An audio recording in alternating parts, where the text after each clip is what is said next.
story of Gidon and the Milchama against the Midianites, and this is Perek Ches. And we know that initially the Midianite army retreated with a Jewish force of only 300. But as they are retreating, Gidon is calling on the other Shoftim to participate.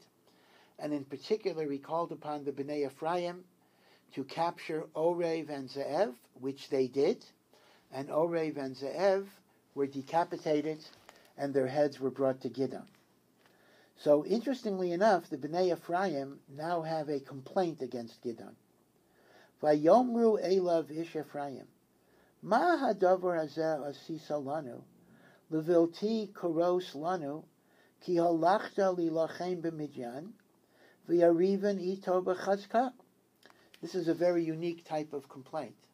They complained, okay, once the Midianites are in retreat, you ask us to join you. But why did you not ask us to join you initially? Why did you exclude us from the privilege of fighting the Midianites? Now, of course, one could ask an obvious question, and that is, Hashem chose who would go by virtue of who drank the water a certain way. Those who bowed down on their knees were excluded, and those who brought the water to their faces were included. But I'm assuming that Bnei Ephraim were not even invited in the initial 32,000. And I guess their taina might be that had they been put to the test, many of them would have passed the test, and they would have been eligible for inclusion in that army.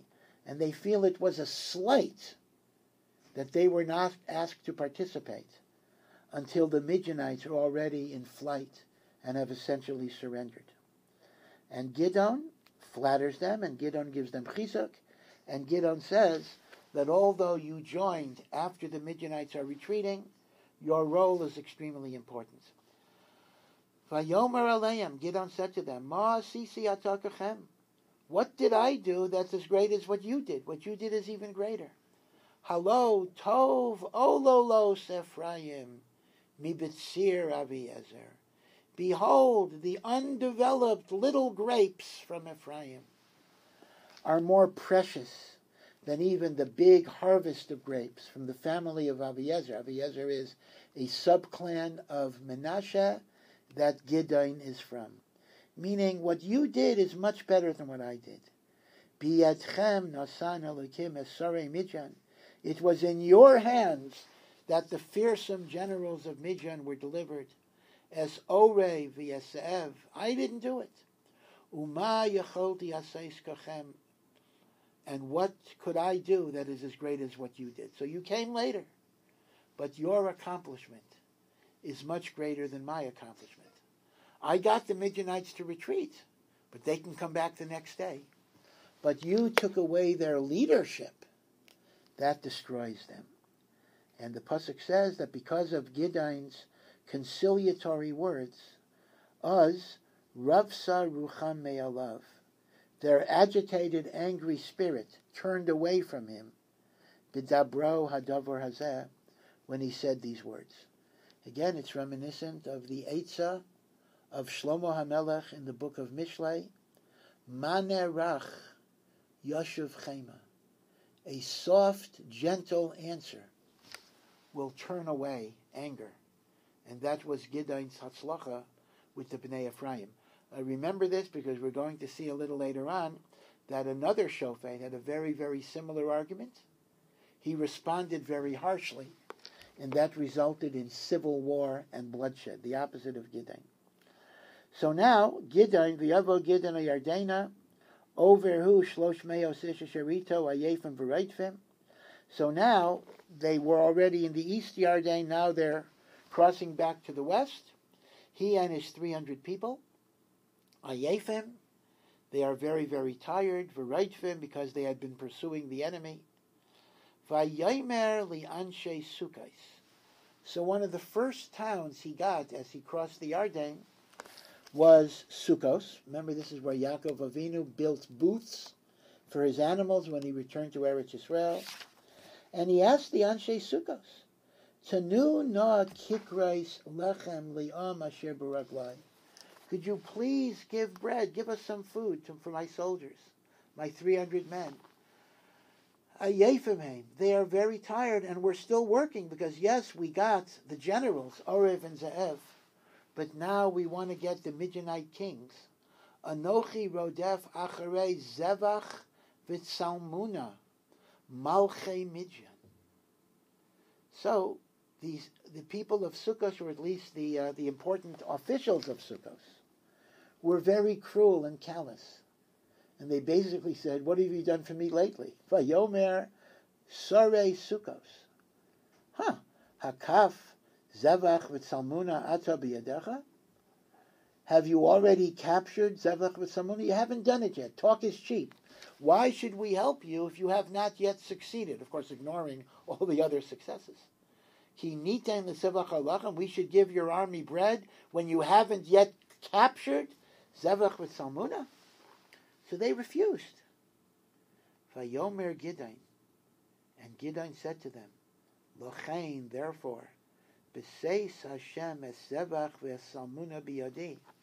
When Hashem delivers zevach and salmuna into my hands, which I know He will, v'dashti es besarchem es kotzei hamidbar v'es habarkanim.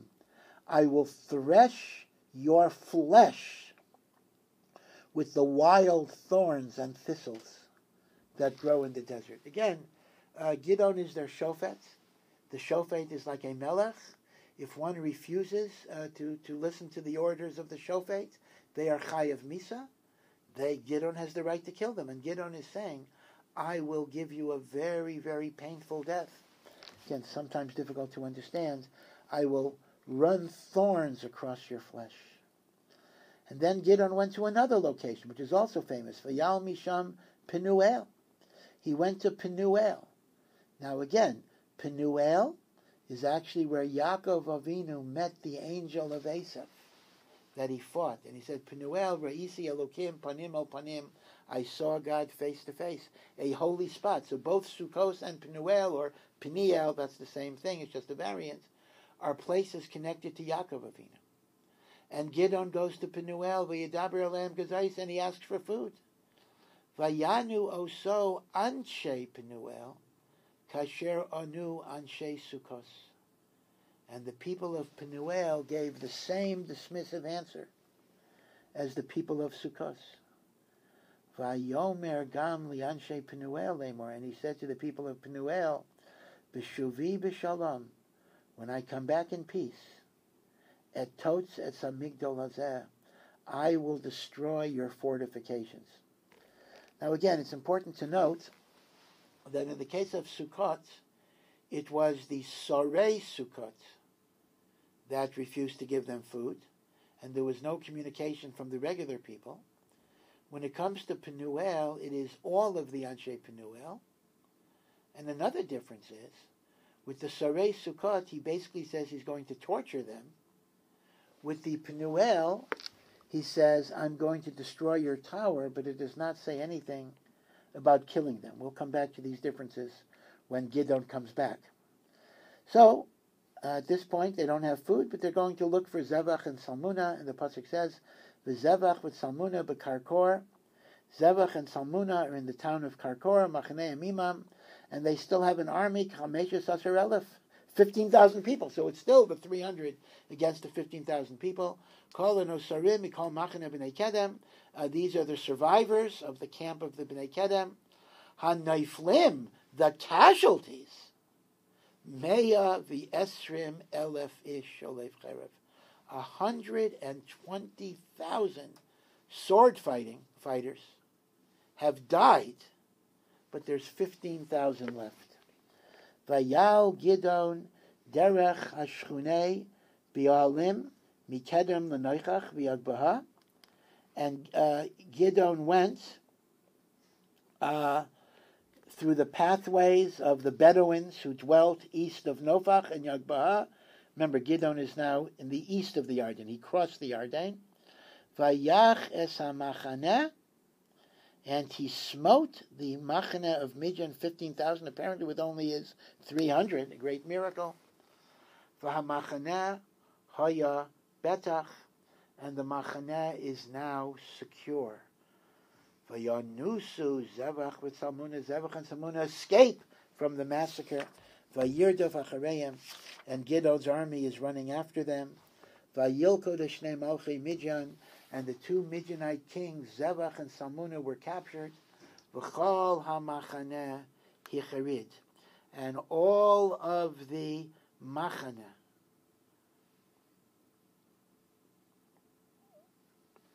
again, Zevach and Salmuna had a few people with them, and they were trembling. They couldn't do anything. Vayashav Gidon ben Yayash min hamilchama, and Gidon finally came back from the war. Midian has now been destroyed. Milmala hacheres. This is while the sun, cheres, is a relatively rare term for the sun. Milmale hacheres means while the sun was still in the sky. In other words, he completed his job while it was still daylight. The sun had not yet set. Vayilkaid nar mi'anshei Sukkos. So now Gidon is going to punish the cities of Sukkos and Penuel, Jewish cities, because of their refusal to give his soldiers food. So first he got a youth. He captured a young man from the city of Sukkos. Vayishaleyu, and he asked him a question. Vayichtov elav esorei Sukkos v'yesakena. He wanted the kind of names and addresses, right? Names, addresses, I assume no phone numbers or email, but he wanted a list of the officials of Sukkos, all of the leaders of Sukkos that gave him that answer, and that amounted to 77 people. And now he comes to Sukkos, vayavo el anshe Sukkos. He comes to the people of Sukkos, vayomer, hine, behold, Zevach with Salmuna. Here is Zevach with Salmuna. I've captured them.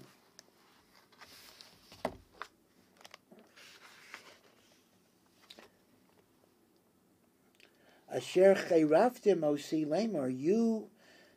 You cursed me, saying, you made fun of me. Hakaf Zevach with Salmuna atza biyadecha. Do you have the hand of Zevach with Salmuna that we should give your soldiers food?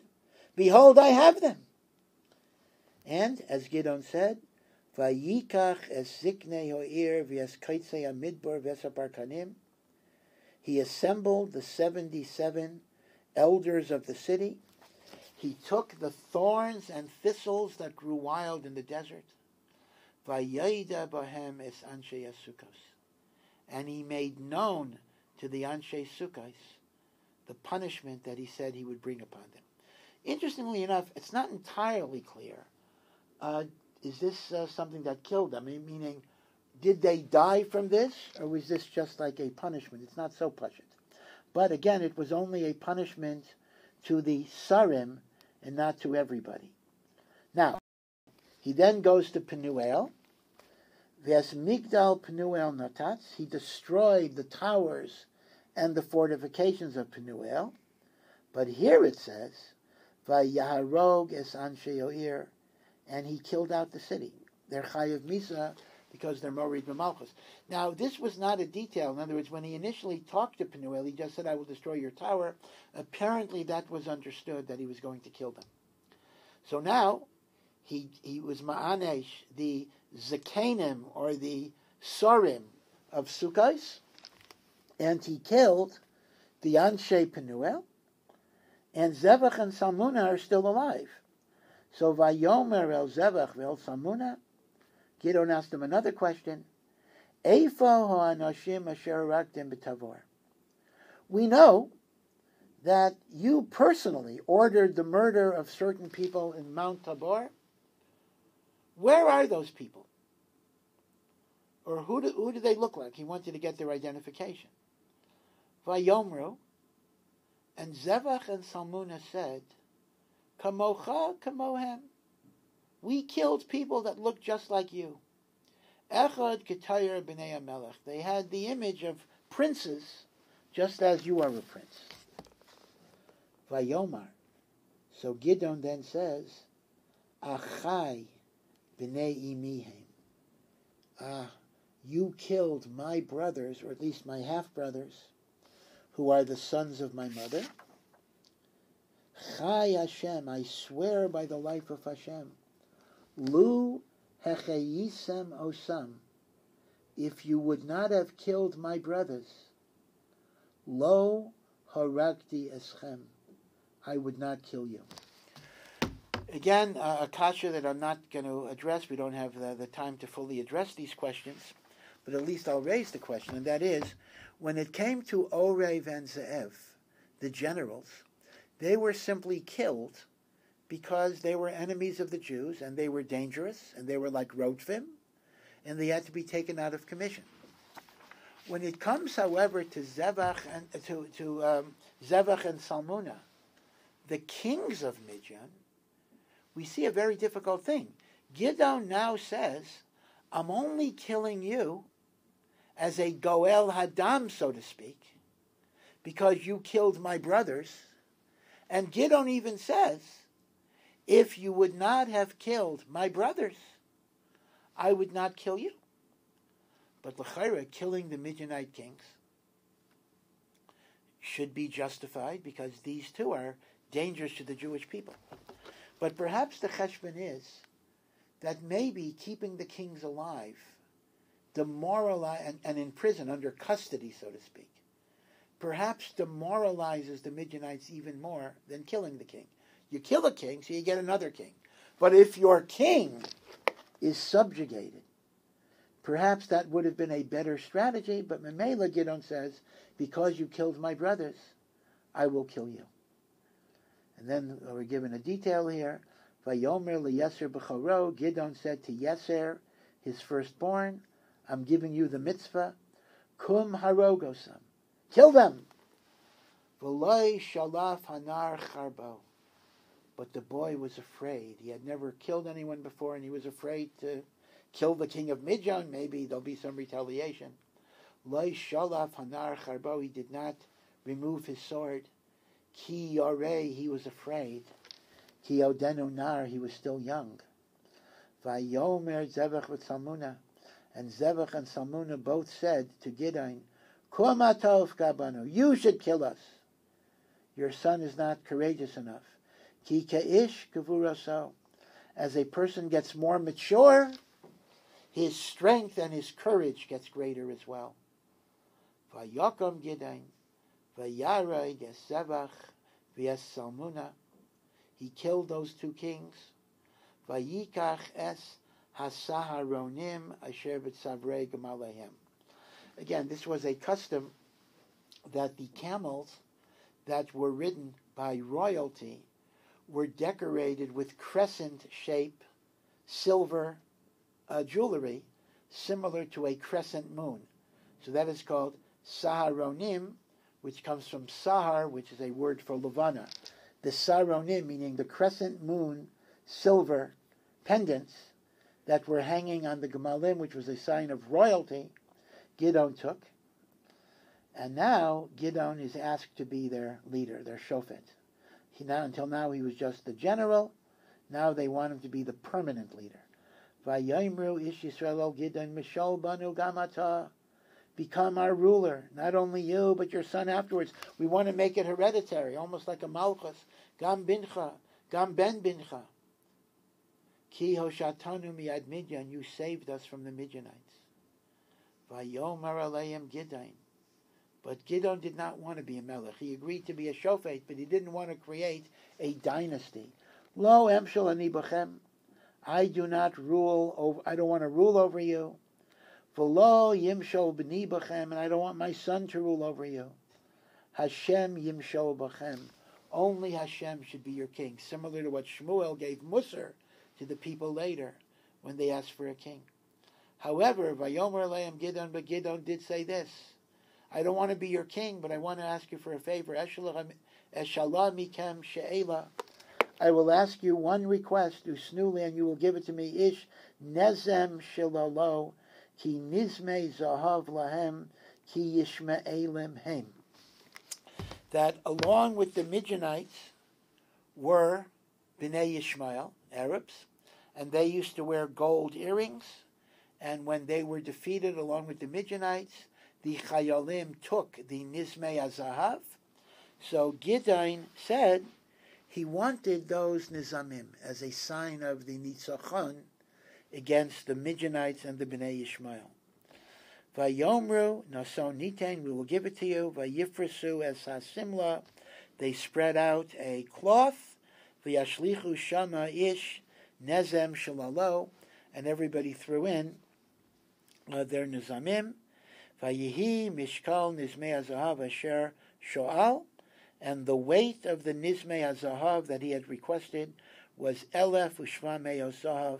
It was 1,700 pieces of gold, and that's lavad, and that is besides the saronim, the moon-shaped pendants that he had removed from the royal camels, and nitifot. Nitifots are also kind of jewelry that was taken from both the men and the women, bigdei argaman, as well as scarlet garments that were worn by the Malchei Midian, ulavad min anakot, and besides the necklaces that the Gemalim were wearing. So in addition to the moon-shaped pendants, there were also gold and silver necklaces, and Gideon collected all of this gold and this silver and this jewelry. And what did he do? Why did he want it? And what did he do with it? So it says, Vayas oso Gideon li'ephod. Gideon melted all of this gold and silver and metal, and with it he made like an apron. The ephod is like the apron that a Kohen wears. Vayatseg oso bi'iro bi'afra, and he set it up in his city in Afra, Shevet Menashe. Now, the problem basically was that the ephod resembles the garments that a Kohen wore. Now, Gideon himself made it as kind of a royal garment, so that even though he didn't want to be Melech, but he wanted people to remember him as the person who could have been a king. But the problem was, in the course of time, this ephod was used by people who worshipped Avodah Zarah, and it became a beged for the Kaihanei Avodah Zarah. So Gideon's intention wasn't necessarily a mitzvah. Gideon's intention itself was a gaivadik thing, but eventually it became a mokesh, a stumbling block, because we're going to read later that it was used for Avodah Zarah. But be it as it may, other than that, which unfortunately was something very negative, Vayikanan Midian Lefnei Bnei Yisrael, the remaining Midianites were subjugated under Bnei Yisrael. V'lo yasfu laseis rasham, they could no longer raise their head in pride. V'tishkai ta'aretz arboim shana b'mei Gideon, and now we have 40 years of peace and tranquility. Vayelech Yerubal ben Yoash vayeshev bebeso. So Yerubal, that is Gideon, is now retired. He goes home. Now here we're given an amazing number. Ula Gideon hayu shivim banim yotzei yerecha. Gideon had 70 sons coming from him. Ki nashim rabbis hayulo. Not from one wife. He had many wives. Polygamy was permitted. But in addition to the 70 sons who came from his wives, and he had many wives, he also had a pilegesh. Pilegesh is a concubine. So machlekes rishonim is a pilegesh, a woman who's bichlal not married, but she simply has a steady relationship, not a prostitute. So it's without kedushin, or some learn it is with kedushin, but without a ksuva.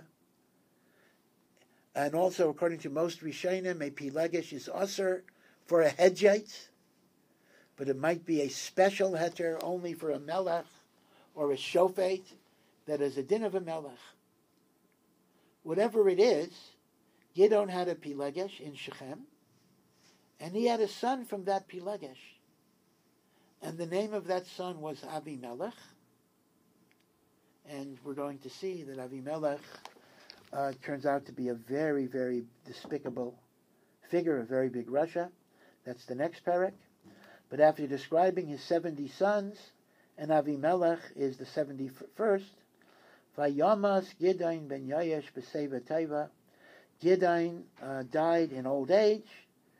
in a good old age, vayikaver bakever Yayash Aviv, and he was buried in the burial plot of Yayash, his father, in the town of Afra, Avi Hoezri, in the territory of the subfamily Avi Ezer, which is part of Menashe. This is Eber Yarden, east of the Yarden. And once again, we have our old familiar pattern. Vayehi kasher meis Gideon, when Gideon died after the 40 years of tranquility. Once again, Bnei Yisrael drifted downward into worshipping Avodah Zarah. V'yashuvu Bnei Yisrael v'yazainu achar Baalim, they turned after the Baal. V'yasimu lahem Baal bris leilahim, and they made the Baal. They made a covenant with God, with the Baal, declaring the Baal to be Elohim. This is Chol, to be God. V'loi zochru b'nei Yisrael as Hashem Elokeim. Same story. They did not remember what Hashem did for them. Hamatzil oisa miyad kol oyeveim misaviv, that saved them from all of their enemies.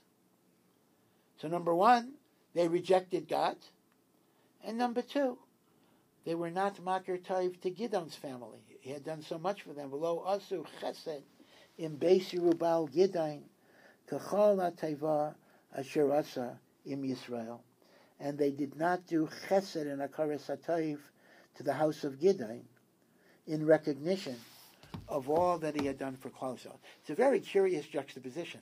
I mean, it says they did two bad things. They worshipped idols and they rejected Hashem. And they were not grateful to Gideon. I mean, you'd think that the second thing is so of lesser importance than the first thing. Why even mention it? But you see there's a tzad hashava here. A person doesn't have hakaras hatayv to a human benefactor. Then you're not going to be makar tayv to HaKadosh Baruch Hu either. A kafui tayv will easily reject HaKadosh Baruch Hu and turn to Avodah Zarah as well. And that is why these two sins are juxtaposed, the sin of idolatry and the sin of not recognizing the taiva of what Gideon had done. So Ad Kan Perek Ches.